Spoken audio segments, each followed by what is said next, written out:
Hello student, welcome to Biology by Neha Patel, Standard 12th, Chapter number 6, આનુવંશિકતાનો આણ્વીય આધાર અને lecture number 19. ચલો તો આજે આપણે બીજા એક ટોપિક સાથે આજના લેક્ચરની શરૂઆત કરીશું. આજનો આપણો ટોપિક છે ભાષાંતર. તમારો ટેક્સ્ટબુકનો ટોપિક નંબર 6.7, પેજ નંબર 114. તો આપણો ટોપિક ભણવાની શરૂઆત કરીએ. ભાષાંતર ટેક્સ્ટબુકની ઈચ એન્ડ એવરી લાઇન તમને સમજાવી રહી છું, આની સાથે ટેક્સ્ટબુક પણ સાથે રાખશો. સૌપ્રથમ ભાષાંતરની તમને વ્યાખ્યા આપેલી છે. એ વ્યાખ્યા સમજાવતા પહેલાં ફરી આપણે જે સેન્ટ્રલ ડોગમા છે એના પર એકવાર માહિતી મેળવીએ. શું કહે છે કે ડીએનએમાંથી ડીએનએ બનવાની પ્રક્રિયા, જેને આપણે સ્વયંજનન કહીશું. ડીએનએમાંથી એમઆરએનએ અથવા આરએનએ બનવાની પ્રક્રિયા, જેને આપણે પ્રત્યાંકન ટ્રાન્સક્રિપ્શન કહીશું. અને એમઆરએનએ પર જે કોડ આવ્યો છે એને અનુરૂપ પ્રોટીન એટલે કે પોલીપેપ્ટાઇડનું નિર્માણ થવાની પ્રક્રિયા, એને ભાષાંતર કહેવાય છે. તો ઇન શોર્ટ પહેલાં તો આ બંને પોઈન્ટ આપણે સારી રીતે ભણી ગયા છીએ. હવે આપણે ભાષાંતર ભણવાની શરૂઆત કરવાની છે, બરાબર. ભાષાંતર ભણતા પહેલાં આપણે જનીન સંકેત વિશેની માહિતી મેળવી ગયા છીએ અને ટીઆરએનએ વિશે પણ સમજી ગયા છીએ. તો અહીંયા ઇન શોર્ટ પ્રોટીનના નિર્માણની પ્રક્રિયા એને ભાષાંતર કહેવાય છે. પ્રોટીન એ પોલીપેપ્ટાઇડ કહેવાય છે. કેમ? કારણ કે પ્રોટીન એમિનો એસિડનો પોલિમર છે. અલગ અલગ પ્રકારના જે એમિનો એસિડ છે એ એકબીજા સાથે પેપ્ટાઇડ બંધથી જોડાય અને પ્રોટીનની રચના કરે છે. ઇન શોર્ટ બે એમિનો એસિડ આ રીતે એક પેપ્ટાઇડ બંધથી જોડાય તો આને આપણે ડાયપેપ્ટાઇડ કહીશું. પછી આ રીતે 3 એમિનો એસિડ આ રીતે પેપ્ટાઇડ બંધથી જોડાય તો એને ટ્રાયપેપ્ટાઇડ કહીશું. આ જ રીતે એકથી વધુ એમિનો એસિડ, આ બધા એમિનો એસિડ છે ધારો કે, તો એકથી વધુ એમિનો એસિડ એ પેપ્ટાઇડ બંધથી જોડાય અને જે રચના બનાવે એને પોલીપેપ્ટાઇડ કહેવાય, અથવા તો પહેલાં તો પ્રોટીન કહે છે, બરાબર. તો ઇન શોર્ટ આપણે સમજી શકીએ કે પ્રોટીનના નિર્માણની પ્રક્રિયા એને આપણે ભાષાંતર કહી શકીએ. પણ પ્રોટીનના નિર્માણ માટે કોનું બહુલીકરણ થાય, કયો ઘટક જોડાય છે? તો એમિનો એસિડ, બરાબર. તો એમિનો એસિડનું બહુલીકરણ થઈ અને પોલીપેપ્ટાઇડ એના નિર્માણની પ્રક્રિયા કે જેને આપણે ભાષાંતર કહીએ છીએ. તો તમારી ટેક્સ્ટબુકની ફર્સ્ટ લાઇન ભાષાંતર આપેલી છે. એ વ્યાખ્યા છે કે ભાષાંતર એ એક એવી પ્રક્રિયા છે કે જેમાં એમિનો એસિડના બહુલીકરણથી પોલીપેપ્ટાઇડનું નિર્માણ થાય છે, બરાબર છે. સેકન્ડ, હવે આપણને એ પ્રશ્ન થાય કે એમિનો એસિડ તો જોડાય છે. એમિનો એસિડ કેટલા પ્રકારના છે? 20 પ્રકારના. તો પહેલાં અહીંયા એ માઇન્ડમાં ન લેતા કે પ્રોટીન હોય એમાં 20 જ એમિનો એસિડ હોય, બરાબર. 20 પ્રકારના જો એ વસ્તુ બરાબર છે, પણ એવું ન હોય કે ટોટલ 20 એમિનો એસિડ જોડાઈને જ પ્રોટીન બને. પ્રોટીન શૃંખલા ઘણી લાંબી હોઈ શકે, 50, 100, 200 ગમે એટલા એમિનો એસિડ જોડાય અને પ્રોટીનનું નિર્માણ થઈ શકે. પરંતુ એ બધા જમાં એમિનો એસિડ આવે 20 પ્રકારના જ. ધારો કે ફિનાઇલેનિન છે તો એ ઘણીવાર રિપીટ થઈ શકે, મિથિયોનિન કે રિપીટ થઈ શકે, સેરિન રિપીટ થઈ શકે, આર્જિનિન રિપીટ થઈ શકે. સમજાય છે? એટલે ધારો કે 200 કે 300 એમિનો એસિડ જોડાઈને પણ પોલીપેપ્ટાઇડ બની શકે, પણ એ બધામાં હોય કેટલા? 20 પ્રકારના જ. આ વસ્તુ આપણને ખબર છે. બીજી વસ્તુ મહત્ત્વની છે કે એમિનો એસિડનો ક્રમ.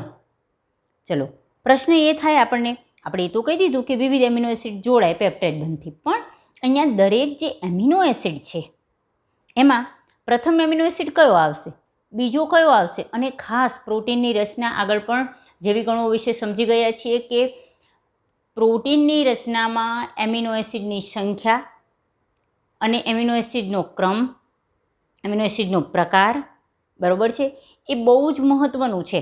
ધારો કે આ 1, 2, 3, 4, 5 અને 6, બરાબર. 6 એમિનો એસિડથી ધારો કે કોઈ પોલીપેપ્ટાઇડ બનેલો છે, બરાબર. અને 6માં ધારો કે અહીં એવું છે કે આ ફિનાઇલેનિન છે, આ આર્જિનિન છે, પાછો ફિનાઇલેનિન છે, પછી ધારો કે આઇસોલ્યુસિન છે, પછી ધારો કે વેલિન છે, બરાબર, પછી ધારો કે ગ્લાયસિન છે.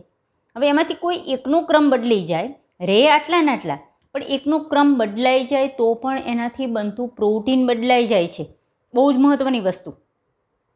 પ્રોટીન બદલાય, પ્રોટીન ધારો કે કોઈ ઉત્સેચક પ્રોટીનનો બનતો હોય તો એ ઉત્સેચકનું બંધારણ બદલાઈ જાય. પ્રોટીન કોઈ ગુણધર્મ માટે જવાબદાર હોય તો એ ગુણધર્મ બદલાઈ જાય. ઇન શોર્ટ, જે આપણે કહીએ છીએ કે ડીએનએ એ કોઈ લક્ષણ માટે જવાબદાર છે, એ લક્ષણ જ અહીં બદલાઈ જાય. એટલે ક્રમ બહુ મહત્ત્વનો છે, સમજાય છે? તો તમારો સેકન્ડ પોઈન્ટ કહે છે કે એમિનો એસિડનો ક્રમ કઈ રીતે નક્કી થાય, કે પ્રથમ એમિનો એસિડ કયો આવશે, તો એના માટે જવાબદાર શું છે, તો mRNA પર જે બેઝ આપેલા છે નાઇટ્રોજન બેઝ, એનો અનુક્રમ એ એમિનો એસિડના ક્રમ એના પર આધાર રાખે. તો એમિનો એસિડનો ક્રમ આધાર કોના પર રાખે, mRNA પર આવેલા નાઇટ્રોજન બેઝીસના ક્રમ પર આધાર રાખે છે. બરાબર, બહુ જ મહત્વનું છે. જુઓ કઈ રીતે, ધારો કે કોઈ mRNA પરનો આ કોઈ નાઇટ્રોજન બેઝીસનો ક્રમ છે, આપણે એ રીતે દર્શાવેલો છે. તો અહીંયા આપણને ખબર છે કે નાઇટ્રોજન બેઝીસ એમાં 3 નાઇટ્રોજન બેઝ ભેગા થઈ અને એક જનીન સંકેત, ત્રિઅંકી જનીન સંકેત જેનેટિકલ કોડનું નિર્માણ કરે. અહીંયા જુઓ, ધારો કે આ 3 AUG છે, તો તરત જ આપણને ખબર પડી જાય કે પહેલો એમિનો એસિડ કયો આવીને ગોઠવાશે, મિથિયોનિન.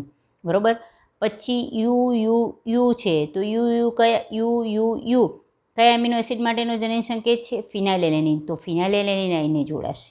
બરાબર છે. પછી ધારો કે AGU છે, તો AGU એ કોના માટેનો જનીન સંકેત છે, સેરીન નામના એમિનો એસિડનો, તો સેરીન આવીને ગોઠવાશે. GUU તો કોના માટેનો છે, વેલાઇન માટેનો, તો વેલાઇન નામનો એમિનો એસિડ ગોઠવાશે. આ જ રીતે અનુક્રમે જે નાઇટ્રોજન બેઝીસનો ક્રમ છે એને અનુરૂપ એમિનો એસિડનો ક્રમ નક્કી થાય. બરાબર, હવે જો આગળ આપણે જોયું હતું કે નાઇટ્રોજન બેઝીસનો ક્રમ કેટલો મહત્ત્વનો છે એ પણ અહીંયા તમને સમજાવી દઉં. ધારો કે એવું થાય છે, AUG મિથિયોનિન આવીને ગોઠવાયો, યુ ફિનાઇલેલેનિન આવીને ગોઠવાયો, કોઈ કારણસર જો AGU એના બદલે એક ક્રમ બદલાઈ જાય, ખાલી એક ક્રમ, આ જી છે એના બદલે યુ આગળ આવી જાય, જી પાછળ થઈ જાય, ધારો કે આવું થાય, તો જુઓ AGU એ સેરીન માટેનો છે, તો સેરીન આવવું જોઈએ, એના બદલે જો એક જ ક્રમ બદલાઈ જાય અને AUG થઈ જાય તો અહીં શું આવી જાય, મિથિયોનિન. અને એક પણ એમિનો એસિડ આ રીતે બદલાઈ જાય તો એનાથી બનતો જે પ્રોટીન છે એની રચના બદલાઈ જાય છે.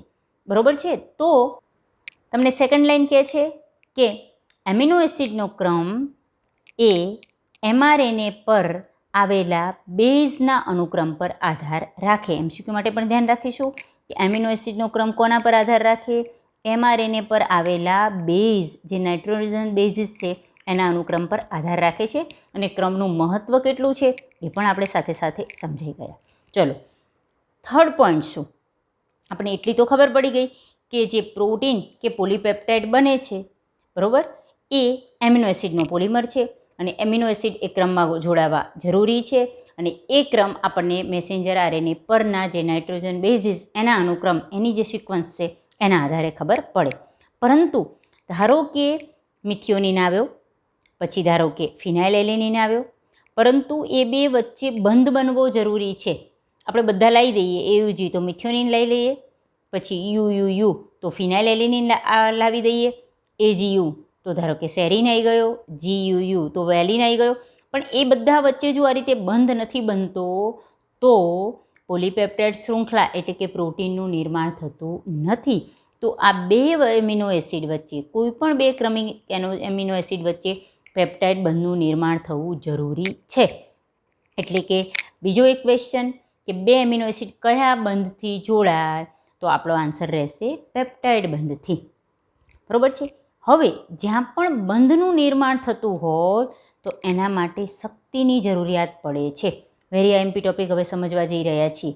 આપણે એમ કહીએ છીએ કે બે એમિનો એસિડ વચ્ચે બંધ બને છે તો બંધના નિર્માણ માટે શેની જરૂર પડે, શક્તિની. બરાબર, કારણ કે દરેક બંધમાં શક્તિ સંગ્રહાયેલી છે. બરાબર, અને બે એમિનો એસિડ વચ્ચે જ્યારે બંધ બને તો એના માટે પણ શક્તિની જરૂર પડે. તો આ શક્તિ ક્યાંથી આવે છે એ પ્રશ્ન થવો જોઈએ. બરાબર, આ કારણોસર જ્યારે પણ એમિનો એસિડ આવે છે, ક્યાંથી એમિનો એસિડ બધા આપણને ખબર છે કોષરસમાં છે, ત્યાંથી એ ચોક્કસ પ્રકારના tRNA સાથે જોડાય અને ત્યાંથી જોડાય અને કયા સ્થળે આવશે, જ્યાં પ્રોટીનનું એટલે કે પોલીપેપ્ટાઇડનું નિર્માણ થતું હશે ત્યાં. પોલીપેપ્ટાઇડ અથવા પ્રોટીનનું નિર્માણ ક્યાં થાય છે, રિબોઝોમ્સ પર. બરાબર છે. તો અહીંયા આપણે કીધું કે જ્યારે પણ પેપ્ટાઇડ બંધ બને ત્યારે એમાં શક્તિની જરૂર પડે. તો આ શક્તિ ક્યાંથી આવે છે એના વિશેની આપણે માહિતી મેળવીએ અને એ ટૉપિક આપણે અહીંયા એક સરસ નાના ક્વેશ્ચન તરીકે પણ સમજીએ, થોડુંક એક્સ્ટ્રા પણ સમજાવું. ખાસ આ ટૉપિક ધ્યાનથી સમજજો. નીટ માટે થોડું એક્સ્ટ્રા પોઈન્ટ કરું છું. ટેક્સ્ટબુકનું અંદર આવી જ જશે, બરાબર છે. પછી ટેક્સ્ટબુકમાં સમજાવી પણ દઉં, પણ આ થોડું સમજવું નીટ માટે જરૂરી છે. ચલો, તો એક આપણે પોઈન્ટ જોઈએ કે ધારો કે આ એક કોષ છે, બરાબર. આ એનું કોષ કેન્દ્ર. આપણને ખબર છે કે આ રિબોઝોમ્સ એ સ્થાન છે કે જ્યાં મેસેન્જર આરએનએ આવી અને જોડાશે. શું જોડાશે? mRNA messenger RNA. એને અનુરૂપ આપણે પ્રોટીનનું સંશ્લેષણ અહીંયા કરાવવાનું છે. અહીંયા જે ક્રમ વંચાશે એને અનુરૂપ ટીઆરએનએ એ કોષમાંથી એમિનો એસિડ લઈ આવશે. ચલો, કોષમાં એમિનો એસિડ હાજર છે. આ ધારો કે એમિનો એસિડ છે. બધા જ એમિનો એસિડ સાથે આ પ્રક્રિયા થાય છે. આપણે એમ કહીએ કે અહીંયા જ્યારે પણ એમિનો એસિડ બે આવીને જોડાય ત્યારે એ બે વચ્ચે બંધ બનવા માટે શક્તિ જોઈએ. તો એ શક્તિ ક્યાંથી આવે છે? ઇન શોર્ટ આપણો ટોપિક છે કે પેપ્ટાઇડ બંધ એના નિર્માણ માટે જરૂરી શક્તિ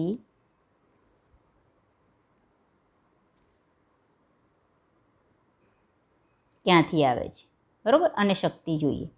તો સૌ પ્રથમ પહેલી સ્ટેપ શું થાય એના માટે ખાસ ધ્યાન રાખજો કે જે એમિનો એસિડ છે કોષરસમાં એ પોતે તમને લખેલું જ છે કે આ કારણે પ્રથમ અવસ્થામાં એમિનો એસિડ સ્વયં એટીપીની હાજરીમાં સક્રિય થઈ જાય.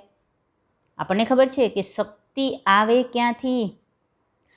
કોઈ પણ કોષમાં જો શક્તિ જોઈએ છે તો ક્યાંથી આવે? એટીપીમાંથી. એટીપી શક્તિનો સ્ત્રોત છે, બરાબર છે.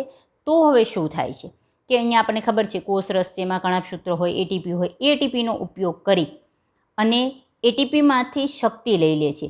એટલે અહીંયા જે પણ એટીપી છે, બરાબર, એમાંથી શક્તિ લઈ અને એમિનો એસિડ પોતે સક્રિય થઈ જાય છે. પછી આ જે સક્રિય એમિનો એસિડ હોય, એટલે ધારો કે હવે હું આને આમ ચાર્જ બતાવું છું કારણ કે એણે એટીપીમાંથી શક્તિ લઈ લીધી છે. આ શક્તિ ધરાવતો જે એટીપી છે એ પોતાને સંબંધિત જે ટીઆરએનએ હોય એની સાથે જોડાઈ જાય. એટલે ટીઆરએનએ પોતે શક્તિ ધરાવતો થઈ જાય. પછી એ એને અહીંયા રિબોઝોમ સ્થાને લઈ આવે. આવું બીજો પણ એમિનો એસિડ આવે અને આ રીતે બે શક્તિ ધરાવતા એમિનો એસિડ વચ્ચે પેપ્ટાઇડ બંધનું નિર્માણ થઈ શકે. તો પહેલું સ્ટેપ તમને કીધું કે એમિનો એસિડ સ્વયં એટીપીની હાજરીમાં સક્રિય થઈ જાય છે.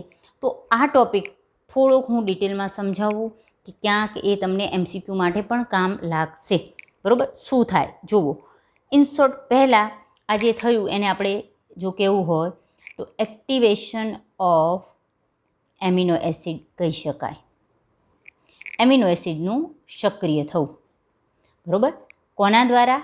એટીપી દ્વારા. શક્તિ શેમાંથી મેળવે છે? એટીપી દ્વારા. તો આ એમિનો એસિડ છે. કોઈ પણ એક એમિનો એસિડની વાત કરીએ, ધારો કે આ એમિનો એસિડ મેં એમ કીધું કે એટીપી દ્વારા સક્રિય થાય, એ વસ્તુ સમજીએ છીએ. એમિનો એસિડ છે. શક્તિ શેમાંથી લેશે? એટીપીમાંથી, બરાબર છે. અને આ પ્રક્રિયા માટે એક ઉત્સેચકની જરૂર પડે છે. એના માટે હું ઈ શબ્દ લખું છું. આ ઉત્સેચક કયો છે? તો ઉત્સેચકનું નામ છે એમિનો એસાઇલ ટીઆરએનએ સિન્થેટેઝ ઉત્સેચક. શું નામ છે? Amino acyl. ઉત્સેચકનું નામ લખું છું. આ ઈ જે લખ્યો છે એ કયો ઉત્સેચક છે?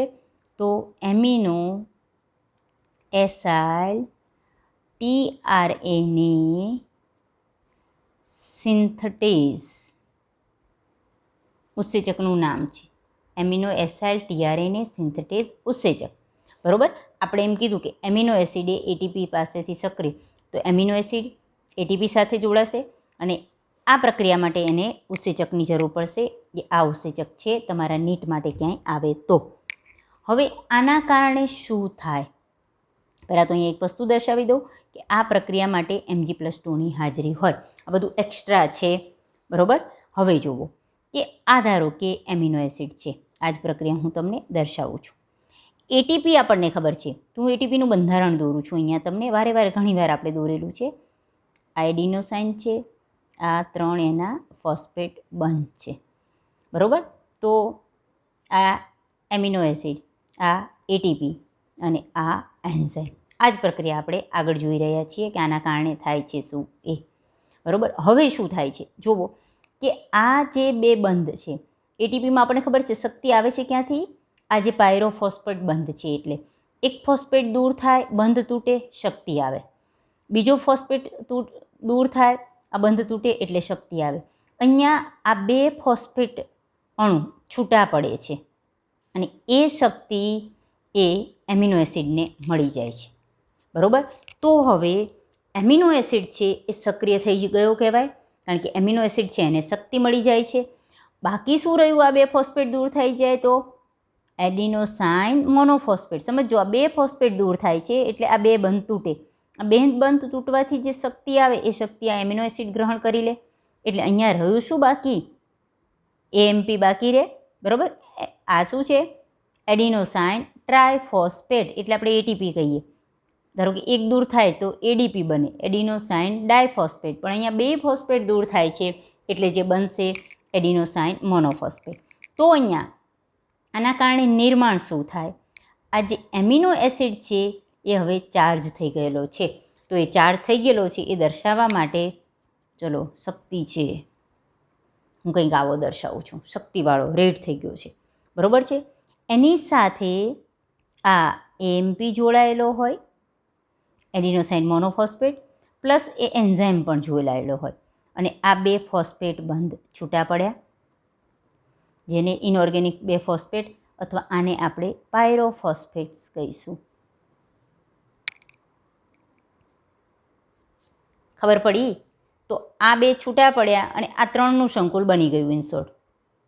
આ છૂટા પડ્યા એટલે શક્તિ આને આવી એટલે આપણે આને શક્તિવાળો બતાવીએ. આ બે છૂટા પડ્યા છે એને અહીંયા દર્શાવી દીધા. પછી આ ત્રણેય વસ્તુ જોડાઈ જાય.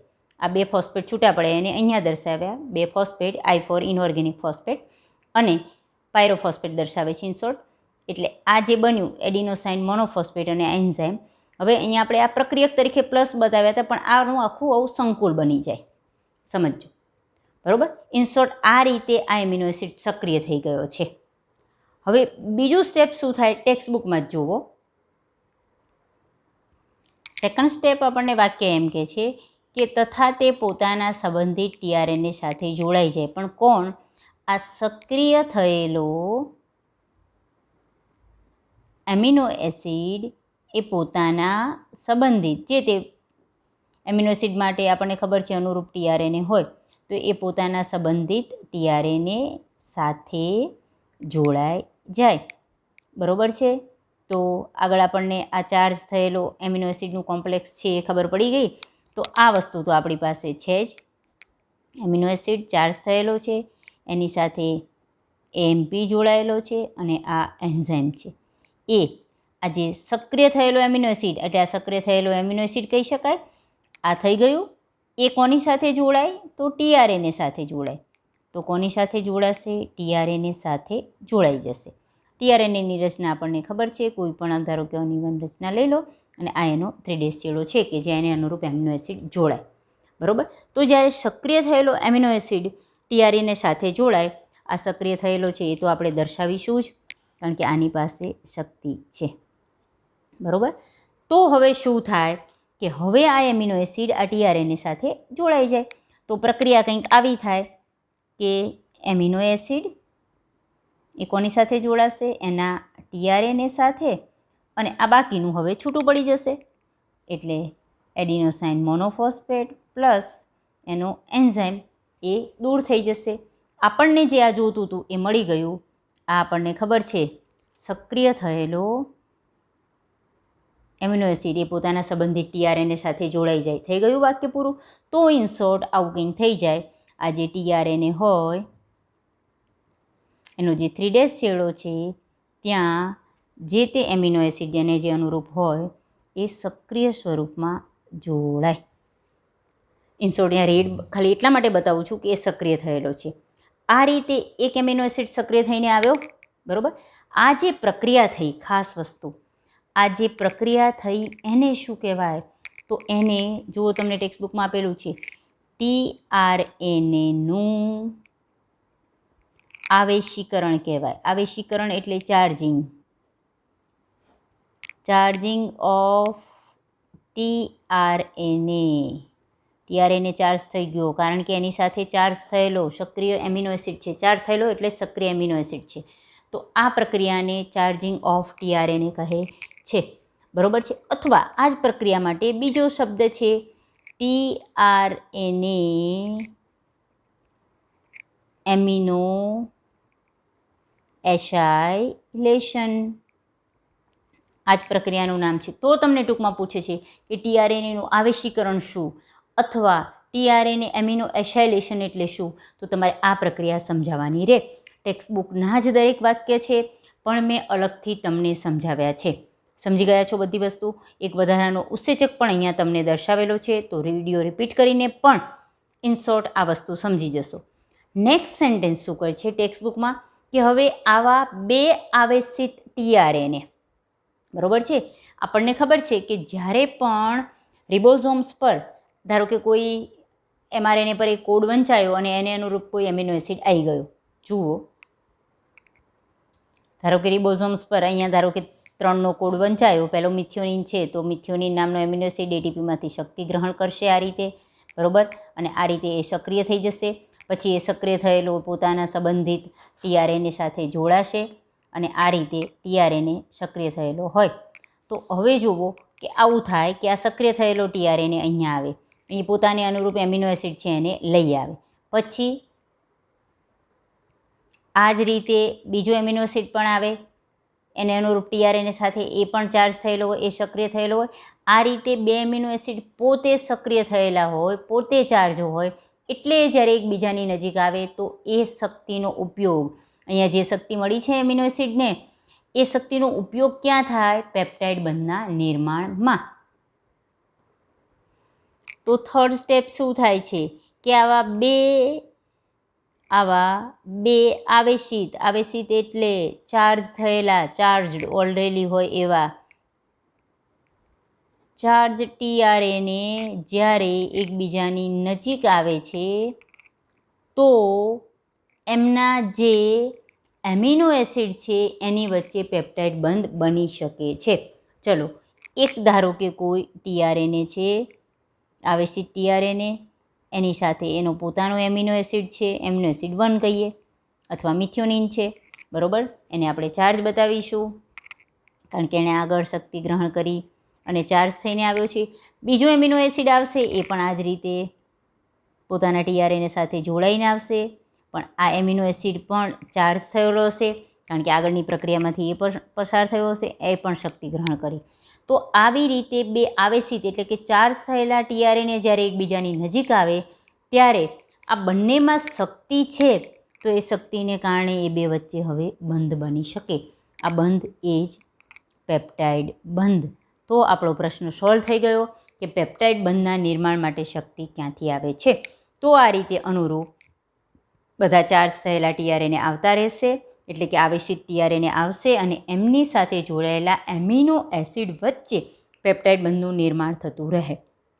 ફોર્થ સ્ટેપ તમને એવું કહે છે, લાસ્ટ સેન્ટેન્સ, કે આ પ્રક્રિયા એટલે કે એમિનો એસિડ જોડાય અને જે પેપ્ટાઇડ બંધનું નિર્માણ થાય છે એ પ્રક્રિયા ઉત્પ્રેરકની હાજરીમાં થાય છે, એટલે કે એના માટે જવાબદાર ઉત્સેચકની હાજરીમાં આ પ્રક્રિયા થાય છે. અને આપણને ખબર છે કે એક તો ચાર્જ થાય છે એટલે બે વચ્ચે પેપ્ટાઇડ બંધ તો બની જ શકે છે, પણ જો એના માટે જવાબદાર ઉત્પ્રેરક હોય, કોઈ પણ પ્રક્રિયા કેટેલાઇઝ થતી હોય, એટલે કે ઉત્પ્રેરિત પ્રક્રિયા હોય, ઉત્પ્રેરક એટલે ઉત્સેચકની હાજરી હોય, તો આ પ્રક્રિયા ખૂબ જ ઝડપી થઈ શકે. તો ફરી પાછું કે ઉત્પ્રેરકની હાજરીને કારણે આ રીતે એમિનો એસિડ જોડાય અને પેપ્ટાઇડ બંધના નિર્માણની પ્રક્રિયા, એનો દર ખૂબ જ ઝડપી થઈ જાય છે. તો આ રીતે પેપ્ટાઇડ બંધ જોડાય અને પોલીપેપ્ટાઇડનું નિર્માણ થાય, ઇન શોર્ટ પ્રોટીનનું નિર્માણ થાય, તો આ પ્રક્રિયાને આપણે ભાષાંતર કહીશું. આ ભાષાંતર વિશેનો સામાન્ય ખ્યાલ તમને એક પેરેગ્રાફમાં આપેલો છે. ઇન શોર્ટ તમને ક્વેશ્ચન પૂછે છે કે ભાષાંતર એટલે શું, તમે ટીઆરએનએનું આવેશીકરણ સમજાવો તો આ ટોપિક સમજાવવાનો, અથવા તમને ક્વેશ્ચન પૂછે પેપ્ટાઇડ બંધના નિર્માણ માટે શક્તિ ક્યાંથી આવે છે તો આ ટોપિક સમજાવવાનો, બરાબર. ટીઆરએનએ એમિનો એસાઇલેશન વિશે સમજાવો તો આ ટોપિક સમજાવવાનો છે. એક પેરેગ્રાફ અહીંયા પૂરો થાય છે. ટેક્સ્ટબુકમાં એકવાર હું તમને દર્શાવી દઉં છું. ટેક્સ્ટબુકમાં પહેલું જ સેન્ટેન્સ જે છે ભાષાંતરની વ્યાખ્યા છે. 1 by 1 દરેક સેન્ટેન્સ જ આપણે ભણ્યા છે. અહીં આગળ આના પહેલાંનો જે વિડીયો છે એ તમારે રિપીટ કરીને જોવો હોય તો પણ તમે દરેક પોઈન્ટ આગળથી એક એક લાઇન સમજી શકો. ચલો, ભાષાંતર એવી પ્રક્રિયા છે જેમાં એમિનો એસિડના બહુલીકરણથી પોલીપેપ્ટાઇડનું નિર્માણ થાય. બરાબર. એમિનો એસિડનો ક્રમ કઈ રીતે નક્કી થાય કે કયો એમિનો એસિડ પહેલાં જોડાશે, તો તે mRNA પર આવેલા બેઝના અનુક્રમ પર આધાર રાખે છે. આ વસ્તુ પણ આપણે સમજ્યા. થર્ડ પોઈન્ટ કે એમિનો એસિડ એકબીજા સાથે કયા બંધથી જોડાયેલા હોય, તો પેપ્ટાઇડ બંધ દ્વારા જોડાયેલા હોય છે. નેક્સ્ટ પોઈન્ટ, તો આ પેપ્ટાઇડ બંધના નિર્માણ માટે શેની જરૂર પડે છે? શક્તિની આવશ્યકતા રહેલી છે. તો આ શક્તિ ક્યાંથી આવે છે? તો આના માટે આપણે સમજ્યા, જે આપણે એક્સ્ટ્રા પોઈન્ટમાં મેં સમજ્યો છું એ ખાસ સમજો. આ કારણે સૌથી પહેલાં શું થાય છે કે પ્રથમ અવસ્થામાં એમિનો એસિડ સ્વયં એટીપીની હાજરીમાં સક્રિય થઈ જાય. મેં દર્શાવ્યું એટીપી, એમિનો એસિડ, એક એન્ઝાઇમ જેનું નામ છે એમિનો એસાઇલ ટીઆરએનએ સિન્થેટિક ઉત્સેચક, એ જોડાશે. એટીપીમાંથી 2 પાયરોફોસ્ફેટ બંધ છૂટા પડશે. એના કારણે એટીપી છે એ એમપીમાં રૂપાંતર થશે અને જે શક્તિ છે એ એમિનો એસિડને મળશે. એટલે એમિનો એસિડ સક્રિય થઈ જશે અથવા ચાર્જ થઈ જશે. એની સાથે એમપી અને એન્ઝાઇમનું એક સંકુલ બનશે. બરાબર. પછી તે પોતાના સંબંધિત ટીઆરએનએ સાથે જોડાઈ જાય. એટલે હવે એ જે ચાર્જ થયેલો એમિનો એસિડ આ ટીઆરએનએ સાથે જોડાશે, એમપી અને એન્ઝાઇમ છૂટા પડશે. આ પ્રક્રિયા એટલે કે ટીઆરએનએ સાથે સક્રિય થયેલો એમિનો એસિડ જોડાય એ પ્રક્રિયાને સામાન્ય રીતે ટીઆરએનએનું આવેશીકરણ, ચાર્જિંગ ઓફ ટીઆરએનએ, અથવા વધુ સ્પષ્ટ રીતે જોવા જઈએ તો એને ટીઆરએનએ એમિનો એસાઇલેશન કહે છે. બરાબર. આ રીતે આવા 2 આવેશિત એટલે કે 2 ચાર્જ થયેલા ટીઆરએનએ જ્યારે એકબીજાની નજીક આવવાથી તે અણુની વચ્ચે પેપ્ટાઇડ બંધનું નિર્માણ થાય છે. આપણે કહ્યું કે પેપ્ટાઇડમાં તે શક્તિ જોઈએ છે, તો અહીંયા 2 જે ટીઆરએનએ છે એ ચાર્જ થયેલા એમિનો એસિડને લઈને આવે છે. આ રીતે 2 ચાર્જ થયેલા ટીઆરએનએ જ્યારે એકબીજાની નજીક આવે ત્યારે એ બંનેના એમિનો એસિડ વચ્ચે પેપ્ટાઇડ બંધનું નિર્માણ થશે. અને હજુ આ પ્રક્રિયા વધુ ઝડપી દરે થઈ શકે છે રીઝન ઉત્પ્રેરકની હાજરી. આ પ્રક્રિયા ઉત્પ્રેરિત છે એટલે કે ઉત્પ્રેરકની હાજરીમાં થાય છે. કઈ પ્રક્રિયા? પોલીપેપ્ટાઇડના નિર્માણની પ્રક્રિયા અથવા એમિનો એસિડના બહુલીકરણની પ્રક્રિયા એ ઉત્પ્રેરકની હાજરીમાં થતી હોવાથી કોઈ પણ પ્રક્રિયા જ્યારે ઉત્પ્રેરકની હાજરીમાં થાય ત્યારે પ્રક્રિયાનો દર ખૂબ જ ઝડપી વધી જાય છે. તો પ્રક્રિયાનો દર ખૂબ જ ઝડપી વધારવા માટે કોની જરૂર છે? ઉત્પ્રેરકની હાજરી. પેપ્ટાઇડ બંધ બનવાનો દર ખૂબ જ ઝડપી થઈ જાય છે. અહીં સુધીનો પોઈન્ટ અલગ કરીશું, કારણ કે હવે જે નેક્સ્ટ પોઈન્ટ આપણે આટલો અહીંથી સ્ટાર્ટ કરીને અહીં સુધીનો જે જોવા જઈ રહ્યા છે એ રિબોઝોમ્સ માટેનો છે. અહીં સુધીનો જે ટૉપિક તમારે આવશે, આટલો સુધીનો જે પેરેગ્રાફ છે, આખો પેરેગ્રાફ એ રિબોઝોમ્સ વિશે માહિતી આપો તો રિબોઝોમ્સ વિશેની માહિતી મેળવીશું. ચલો, તો આપણે નેક્સ્ટ પોઈન્ટ ભણવાની શરૂઆત કરીએ. આપણે રિબોઝોમ્સ વિશે ભણવાની શરૂઆત કરીએ એ પહેલાં ભાષાંતરની પ્રક્રિયા દરમિયાન જે જરૂરી ઘટકો છે એનું લિસ્ટ છે. રિબોઝોમ્સ, એમિનો એસિડ, mRNA, ટીઆરએનએસ અને એમિનો એસાઇલ સિન્થેટેઝ ઉત્સેચક. આપણે જોયું કે રિબોઝોમ્સ એ સ્થાન છે કે જ્યાં પ્રોટીન સંશ્લેષણ થાય છે, એટલે કે ભાષાંતરની પ્રક્રિયા ત્યાં થાય છે. ભાષાંતર એનો મતલબ જ પોલીપેપ્ટાઇડનું નિર્માણ, અને પોલીપેપ્ટાઇડ એટલે જ એમિનો એસિડનું બહુલીકરણ, એટલે એકથી વધુ એમિનો એસિડ જોશે. મેસેન્જર આરએનએ કે જેના પર જે નાઇટ્રોજન બેઝિસનો અનુક્રમ આવેલો છે એ આપણને દર્શાવશે કે આપણે ભાષાંતર દરમિયાન જે પોલીપેપ્ટાઇડનું નિર્માણ કરીએ છીએ એમાં એમિનો એસિડ કયા ક્રમમાં ગોઠવવા. ટીઆરએનએસ કે જે કોષરસમાં રહેલા એમિનો એસિડ સાથે જોડાય અને એ એમિનો એસિડને ભાષાંતરના સ્થાન એટલે કે રિબોઝોમ્સના સ્થાને લઈ આવશે. અને દરેક એમિનો એસિડ માટે વિશિષ્ટ પ્રકારના ટીઆરએનએસ હોય છે. એમિનો એસાઇલ સિન્થેટેઝ ઉત્સેચક, જેના વિશેની માહિતી હમણાં જ આપણે જોઈ ગયા કે જ્યારે ટીઆરએનએનું આવેશીકરણ થાય છે, કારણ કે પેપ્ટાઇડ બંધના નિર્માણ માટે જે શક્તિની જરૂર પડે છે એના માટે એમિનો એસિડ સ્વયં સક્રિય થાય છે અને આ સક્રિય થયેલો એમિનો એસિડ ટીઆરએનએ સાથે જોડાય. તો જ્યારે એમિનો એસિડ સક્રિય થાય, એનું એક્ટિવેશન થાય, તો એના માટે જવાબદાર ઉત્સેચક એમિનો એસાઇલ ટીઆરએનએ સિન્થેટેઝ ઉત્સેચક અથવા એમિનો એસાઇલ સિન્થેટેઝ ઉત્સેચક કહે છે. બરાબર છે. તો આ બધા વિશે માહિતી મેળવી ગયા છીએ. તો હવેનો આપણો ટૉપિક રહેશે રિબોઝોમ્સ વિશેની માહિતી. તમને રિબોઝોમ્સ વિશે માહિતી આપો એમ કહે છે તો આપણે પેજ નંબર 115 પર ટેક્સ્ટબુકમાં જે સેકન્ડ પેરેગ્રાફ છે ત્યાંથી મેં દર્શાવ્યું કે આપણે રિબોઝોમ્સ વિશેની માહિતી ભણવાની છે, ત્યાંથી આ ટૉપિક ભણવાની શરૂઆત કરીશું. ચલો, સૌપ્રથમ તો તમને ફર્સ્ટ સેન્ટેન્સ આપેલું છે કે રિબોઝોમ્સ એ કોષીય ફેક્ટરી છે. એને કોષીય ફેક્ટરી કેમ કહે છે? કારણ કે તે પ્રોટીન સંશ્લેષણ માટે જવાબદાર છે. કોઈપણ સ્થાન કે જ્યાં કોઈપણ વસ્તુનું સંશ્લેષણ થતું હોય, નિર્માણ થતું હોય, પ્રોડક્શન થતું હોય, તો એ સ્થળને આપણે ફેક્ટરી કહીએ છીએ. અહીંયા પ્રોટીનનું સંશ્લેષણ થાય છે, પ્રોટીન નિર્માણ પામે છે, જે કોષનો બહુ જ મહત્ત્વનો અગત્યનો ઘટક છે.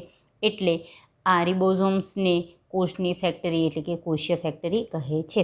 તમને એક સેન્ટેન્સમાં પણ પૂછી શકે કે કેમ રિબોઝોમ્સને કોષીય ફેક્ટરી તરીકે ઓળખવામાં આવે છે, અથવા કોષીય ફેક્ટરી કોણ છે, કઈ અંગિકા કોષીય ફેક્ટરી તરીકે વર્તે છે? તો રિબોઝોમ્સ. કેમ? ત્યાં શેનું સંશ્લેષણ થાય છે? સક્રિય રીતે ત્યાં પ્રોટીનનું સંશ્લેષણ થાય છે. એ તો આગળ આપણે સ્ટાન્ડર્ડ 11થી સમજી ગયા છીએ. બરાબર છે. ચલો, હવે આપણે રિબોઝોમ્સની રચના અથવા બંધારણ વિશે માહિતી મેળવીએ. તો રિબોઝોમ્સ શેનું બનેલું છે? ટેક્સ્ટબુકમાં તમને સેકન્ડ પોઈન્ટ કહે છે કે રિબોઝોમ્સમાં સંરચનાત્મક આરએનએસ. સંરચનાત્મક આરએનએસ તરીકે આરએનએનામાં કયો પ્રકાર સંરચનાત્મક આરએનએ તરીકે વર્તે છે? તો આરઆરએનએસ. તો ઇન શોર્ટ, રિબોઝોમ્સ સંરચનાત્મક આરએનએસ અને સાથે સાથે બીજા 80 પ્રકારના પ્રોટીનનું બનેલું છે. ચલો, રિબોઝોમ્સ એ સ્થાન છે કે જ્યાં પ્રોટીન સંશ્લેષણ થાય છે. આમ છતાં રિબોઝોમ્સની પોતાની રચનામાં કેટલા પ્રકારના 80 પ્રકારના વિવિધ પ્રોટીન પ્લસ સંરચનાત્મક આરએનએસ. સંરચનાત્મક એટલે કે બંધારણીય સ્ટ્રક્ચરલ આરએનએ કયો હોય? આરઆરએનએસ. તો અહીંયા એ પણ ધ્યાન રાખશું કે રિબોઝોમ કેમ એને આરઆરએનએસ કહેવાય છે? કારણ કે રિબોઝોમલ આરએનએ એટલે જ આરઆરએનએ.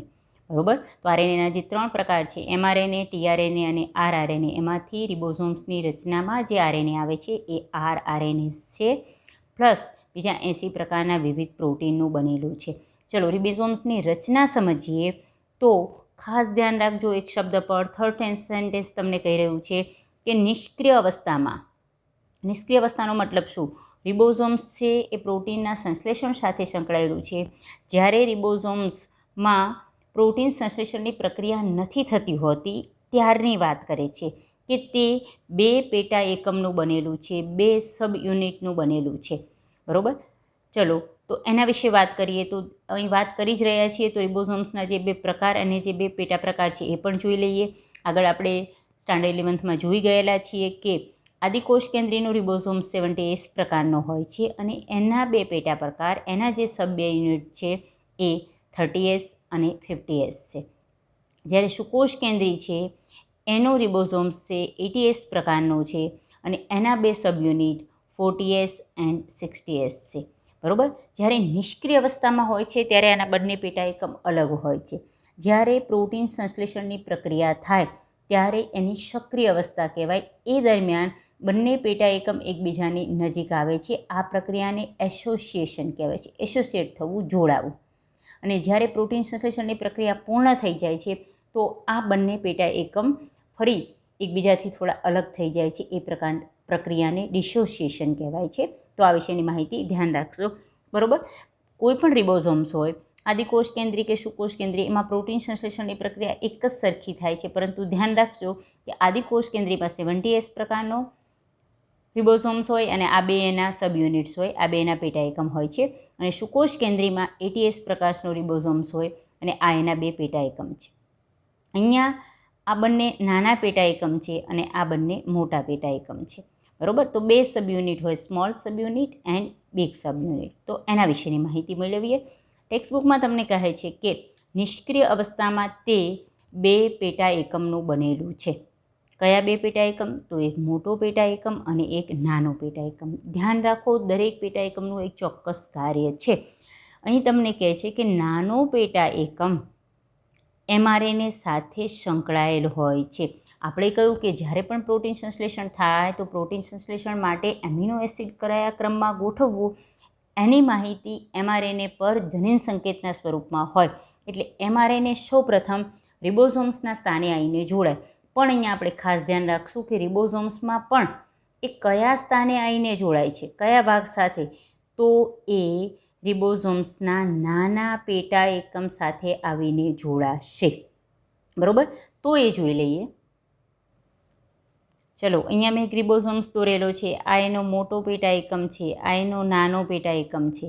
તો જે mRNA છે એ રિબોઝોમ્સના નાના પેટા એકમ સાથે જોડાય ત્યારે પ્રોટીન સંશ્લેષણ થઈ શકે છે. એવો શબ્દ છે કે જે mRNA સાથે જ્યારે તે જોડાય ત્યારે પ્રોટીન સંશ્લેષણ થઈ શકે છે. એનો મતલબ કે પ્રોટીન સંશ્લેષણ પેપ્ટાઇડ બનવું એ પ્રક્રિયા નાના પેટા એકમ પર થતી નથી, એ પ્રક્રિયા અહીંયા થાય છે. કારણ જો તમને મોટા પેટા એકમ માટે કહે છે કે તે 2 સ્થાન હોય છે, તેમાં 2 સ્થાન ધરાવે છે. કયા 2 સ્થાન એના વિશેની વાત કરું છું, પણ કાર્ય જુઓ કે જ્યાં એમિનો એસિડ વચ્ચે પેપ્ટાઇડ બંધનું નિર્માણ થાય છે.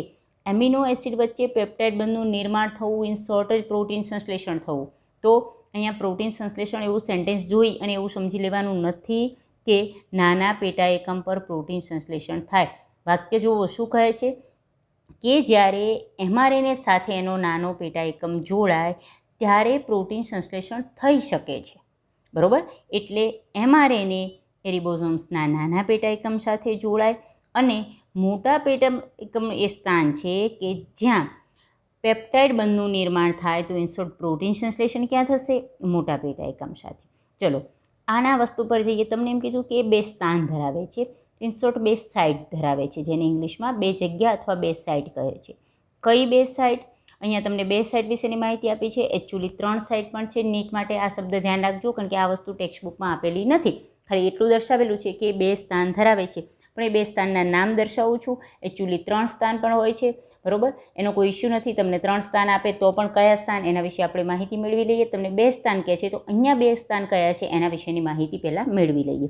હંમેશા આપણને ખબર છે કે mRNA પર જે કોડ વંચાય છે, જે જનીન સંકેત વંચાય છે, એને અનુરૂપ tRNA કોષરસમાં જઈ અને પોતાનો જે વિશિષ્ટ tRNA એમિનો એસિડ સાથે જોડાય. આપણે ખબર છે પહેલાં જે તે એમિનો એસિડ છે એટીપીમાંથી શક્તિ લઈને ચાર્જ થઈ જશે, પછી પોતાને અનુરૂપ tRNA સાથે જોડાશે અને પછી એ tRNA એ પોતાના એમિનો એસિડને લઈ અને અહીંયા પ્રોટીન સંશ્લેષણ માટે આવશે.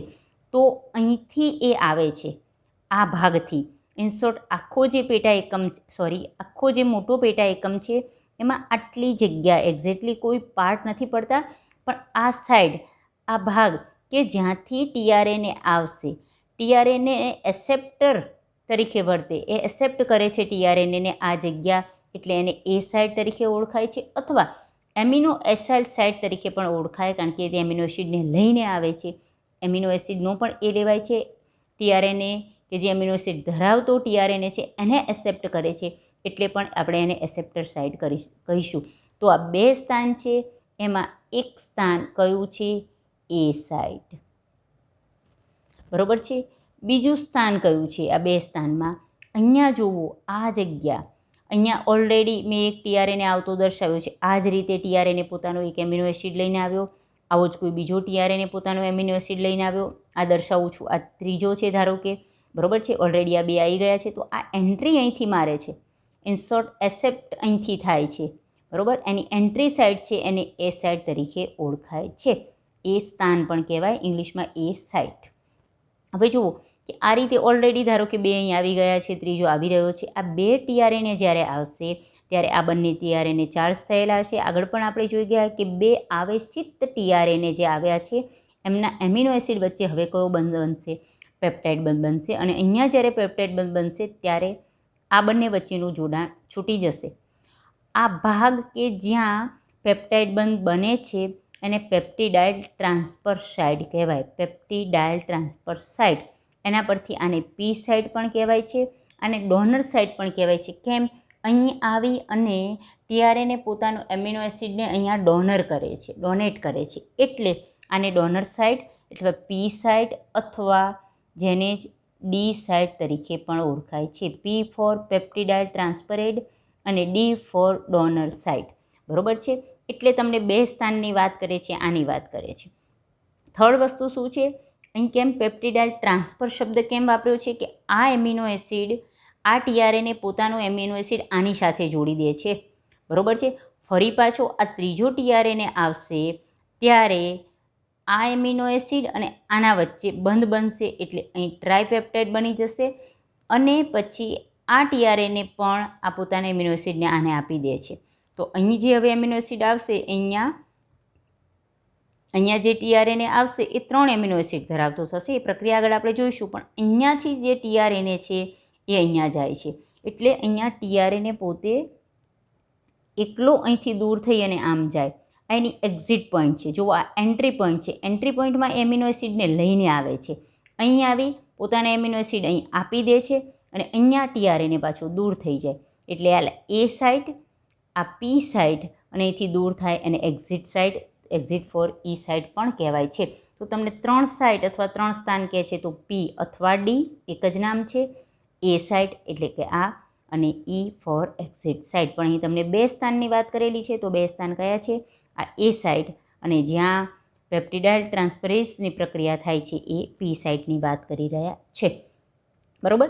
તો અહીંયા એમિનો એસિડનું નિર્માણ થવાની પ્રક્રિયા થાય છે અને પોલીપેપ્ટાઇડ બંધ બને અને પોલીપેપ્ટાઇડ બંધ બનવાથી અહીંયા પ્રોટીન સંશ્લેષણ એટલે કે પોલીપેપ્ટાઇડનું નિર્માણ થવાની પ્રક્રિયા થાય છે. તો અહીંયા આપણે આના વિશેની માહિતી મેળવી. લાસ્ટ સેન્ટેન્સ તમને કહે છે, આપણને ખબર છે કે મોટા ભાગે ઉત્સેચક અથવા ઉત્પ્રેરક શેનો બનેલો હોય? પ્રોટીનનો બનેલો હોય. પણ જ્યારે કોઈ એવી પ્રક્રિયા કે જે આરએનએ દ્વારા ઉત્પ્રેરિત થાય તો આપણે એને રિબોઝાઇમ તરીકે ઓળખીશું. તો એમાં કયો રિબોઝાઇમ? તો અહીંયા જ્યારે તમને વાત કરી છે લાસ્ટ સેન્ટેન્સ કે જ્યારે રિબોઝોમ પેપ્ટાઇડ બંધના નિર્માણની પ્રક્રિયામાં, આપણે આગળ જ વાત કરી કે પેપ્ટાઇડ બંધનું નિર્માણ થાય છે ત્યારે આ 2 એમિનો એસિડ સક્રિય તો જોડાય છે પણ રિબોઝોમ પોતે અહીંયા ઉત્પ્રેરક તરીકે વર્તે. તો એ રિબોઝોમ્સનો કયો ઘટક? રિબોઝોમ્સમાં શું વસ્તુ આવેલી છે? આરઆરએનએ. રિબોઝોમ્સમાં રહેલો આરઆરએનએ એટલે કે રિબોઝોમ્સ પોતે અહીંયા ઉત્પ્રેરક તરીકે વર્તે અને આ રીતે પેપ્ટાઇડ બંધનું નિર્માણ કરાવે છે. અહીંયા પણ કયો આરઆરએનએ? તો એને કહેવાય એક્ઝેક્ટલી 23S આરઆરએનએઝ. અહીંયા યાદ રાખીશું.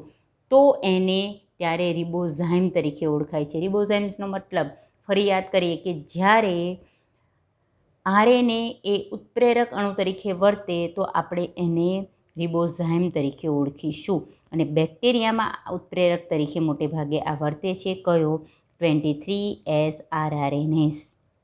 બરાબર છે. તો અહીંયા આપણે લાસ્ટ સેન્ટેન્સ આ પૂરું કર્યું છે. આની સાથે ટેક્સ્ટબુકનો આખો ટોપિક આપણે પૂરો કરી રહ્યા છીએ. આ વાત ચાલી જ રહી છે તો રિબોઝોમ્સને લગતો એક વર્ડ પણ સાથે સાથે જોઈ લઈએ એક્સ્ટ્રા પોઈન્ટ તરીકે. પોલિઝોમ્સ. યાદ કરો સ્ટુડન્ટ, પોલિઝોમ્સ અથવા પોલીરિબોઝોમ્સ શું છે? યાદ આવે છે ક્યાંય? સ્ટાન્ડર્ડ 11થમાં આપણે પોલિઝોમ્સ અથવા પોલીરિબોઝોમ્સ વિશેની માહિતી મેળવી ગયા. શું છે પોલીરિબોઝોમ્સ? જ્યારે કોઈ એક એમઆરએનએ સાથે એકથી વધુ રિબોઝોમ્સ જોડાય તો એ રચનાને આપણે પોલિઝોમ્સ કહીશું.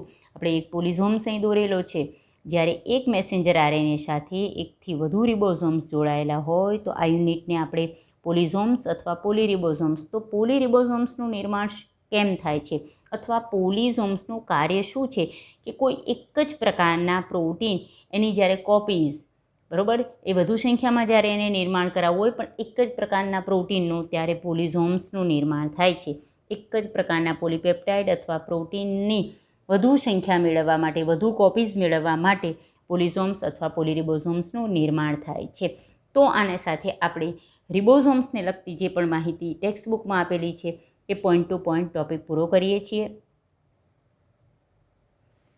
ટેક્સ્ટબુકમાં તમને રિબોઝોમ્સ વિશેની માહિતી જે અહીં સુધીનો પોઈન્ટ આપેલો છે તો તમારે આટલો પોઈન્ટ અલગ કરી અને અત્યારે મેં જે રિબોઝોમ્સ માટે ઈચ એન્ડ એવરી પોઈન્ટ તમને અહીંયા દર્શાવી દીધેલા છે. સાથે એક્સ્ટ્રા પોઈન્ટ પણ મેં તમને અહીંયા દર્શાવેલા છે. જો અહીંયા રિબોઝોમ્સની રચના પણ દર્શાવેલી છે. આ એનો નાનો યુનિટ છે કે જ્યાં મેસેન્જર આરએનએ જોડાય છે. અહીંયાનો 5' છેડો, અહીંયા 3' છેડો. આ એની એ સાઇડ કહી શકાય કે જ્યાંથી ટીઆરએનએ એ પોતાના એમિનો એસિડને લઈને આવે છે. અહીંયા જુઓ 2 ટીઆરએનએ અહીંયા એકબીજાની નજીક આવશે અને આ રીતે એની પેપ્ટાઇડ બની અને પ્રોટીનનું સંશ્લેષણ થતું થશે. એટલે આ પી સાઇટ અથવા અહીંયા ટીઆરએનએ પોતાનું એમિનો એસિડ આપી દે છે એટલે ડોનર સાઇટ અથવા ડી સાઇટ પણ કહેવાય. અહીંયા જે ખાલી ટીઆરએનએ બાકી રહ્યો છે એ અહીંયા કોષરસમાં જાય છે એટલે અહીંથી એક્ઝિટ થાય છે એટલે આને ઈ સાઇટ કહીશું. બરાબર. તો આખી ભાષાંતરની પ્રક્રિયા દર્શાવતી ફિગર પણ અહીંયા આપણે સાથે જોઈ લીધી છે. આની સાથે આપણે ટેક્સ્ટબુકનો ઈચ એન્ડ એવરી પોઈન્ટ જુઓ તમે જ્યારે પણ જુઓ કે રિબોઝોમ્સ કોષીય ફેક્ટરી છે, કારણ કે પ્રોટીન સંશ્લેષણ માટે જવાબદાર છે. એની સંરચનાત્મક આરએનએસ અને 80 પ્રકારના પ્રોટીન ધરાવે છે. નિષ્ક્રિય અવસ્થામાં એના 2 પેટા એકમ હોય, એક મોટો પેટા એકમ, એક નાનો પેટા એકમ. આદિકોષ કેન્દ્રીય અને સુકોષ કેન્દ્રીય રિબોઝોમ્સના બંને પેટા એકમની સાઇઝ પણ આપણે જોઈ ગયા. સાથે સાથે નાનો પેટા એકમ એમઆરએનએ સાથે સંકળાય છે અને ત્યારે એમઆરએનએમાંથી પ્રોટીન બનવાની એટલે કે ભાષાંતરની પ્રક્રિયાની શરૂઆત થાય છે. મોટા પેટા એકમમાં 2 સ્થાન છે, તો 2 સ્થાન પી અને એ. આ પી સ્થાન અથવા જેને ડી સ્થાન કહીશું, આ એ સ્થાન એટલે કે એસેપ્ટર સ્થાન. ત્રીજું સ્થાન ઈ સ્થાન આપણે દર્શાવેલું છે, આ એક્ઝિટ સ્થાન. બરોબર છે. જેનાથી એમિનો એસિડ એકબીજા સાથે જોડાય, અત્યંત નજીક આવે અને એ 2 એમિનો એસિડ વચ્ચે પેપ્ટાઇડ બંધનું નિર્માણ થાય ને આ રીતે પોલીપેપ્ટાઇડ બને છે. રિબોઝોમ્સ જ્યારે પેપ્ટાઇડ બંધના નિર્માણ સમયે ઉત્પ્રેરક તરીકે વર્તે છે. ખાસ કરીને ત્યારે એને રિબોઝાઇમ્સ તરીકે ઓળખાય છે અને બેક્ટેરિયામાં ઉત્સેચક તરીકે 23S rRNAs હોય છે. તો આટલો ટોપિક આજે આપણે પૂરો કર્યો છે. ઇન શોર્ટ, આજના લેક્ચરમાં આપણે સ્ટુડન્ટ ભાષાંતરની પ્રક્રિયાની શરૂઆત કરી દીધી છે અને ભાષાંતરમાં પણ આપણે ટીઆરએનએનું એમિનો એસાઇલેશન અથવા ટીઆરએનએનું આવિષ્કરણ કઈ રીતે થાય અથવા પેપ્ટાઇડ બંધ માટે શક્તિ ક્યારે આવે, ક્યાંથી આવે છે એ પોઈન્ટ સમજી ગયા અને સાથે સાથે રિબોઝોમ્સ વિશેની માહિતી જોઈ ગયા. આગળની પ્રક્રિયા ભાષાંતરને લગતી નેક્સ્ટ લેક્ચરમાં જોઈશું, પણ ત્યાં સુધીમાં તમારે બહુ સારી રીતે આ ટોપિક સમજી લેવાનો છે, પછી આગળનો પોઈન્ટ ઇઝીલી આપણે સમજી જઈશું. તો આજે આપણે આ લેક્ચર અત્યારે પૂરો કરીએ છીએ. જય હિન્દ.